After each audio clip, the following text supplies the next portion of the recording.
Eurydice Bled, vous avez rencontré David Habib ce lundi midi. Qu'avez-vous décidé? Fusion ou pas? Alors, la décision, elle ne s'est pas prise entre midi et deux. La décision, elle s'est prise hier au soir avec mes militants, de le rencontrer ou pas déjà, et d'établir la décision. Qu'est-ce qu'on fait au second tour? Est-ce qu'on va avec lui ou est-ce qu'on n'y va pas? Est-ce qu'on fusionne? Est-ce qu'on ne fusionne pas? Nous, on l'avait dit dès le début de sa campagne, on l'a annoncé, c'était très clair, c'était très cohérent de notre part. On voulait un accord programmatique. Sans accord programmatique, nous n'irons pas avec, nous ne fusionnerons pas avec la liste de David Habib. Aujourd'hui, nous avons eu beau travailler depuis le mois de juillet avec les militants socialistes, nous n'avons pas trouvé d'accord programmatique, donc nous ne fusionnerons pas, nous ne donnerons pas de conseils de vote aux électeurs sur cette élection.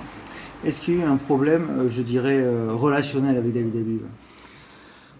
Oui et non. Alors disons que on n'en fait pas une question de personne. Disons qu'on avait commencé à travailler avec Marc Lénière-Cassou et André Duchâteau, puis Louis de Fontenelle, enfin avec tout ce qui constitue la majorité sortante pour essayer d'établir un projet commun programmatique pour arriver à s'entendre au second tour et être crédible, être audible. À partir de la fin novembre, on va dire que les discussions ont été rompues. On sentait bien que l'accord serait soit technique, soit rien du tout avec le nouveau candidat. Et donc nous, c'est pas quelque chose qui nous convient, donc tout simplement, la réponse était non. J'ai noté que pendant cette campagne, vous avez plus attaqué David Habib que François Bayrou. Est-ce que c'était pas écrit d'avance finalement ce scénario?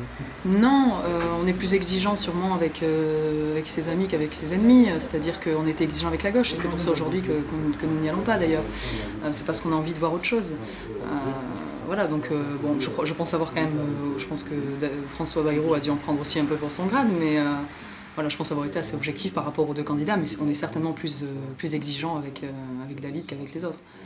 C'était votre première candidature à une municipale. Oui. Vous étiez conseillère municipale, vous ne le serez plus. Oui. Qu'allez-vous devenir? Bon, on va continuer un petit peu. On voit que la gauche aujourd'hui en France va prendre une grosse claque, hein, c'est évident. Turpo, on verra, mais ailleurs, disons que c'est extrêmement lourd pour la gauche à porter. Nous, on est certain qu'il faut reconstruire une gauche nouvelle et voilà, qu'il faut constituer quelque chose de nouveau et faire de la politique autrement et faire rêver les gens, quoi. Voilà, c'est leur redonner le goût du politique.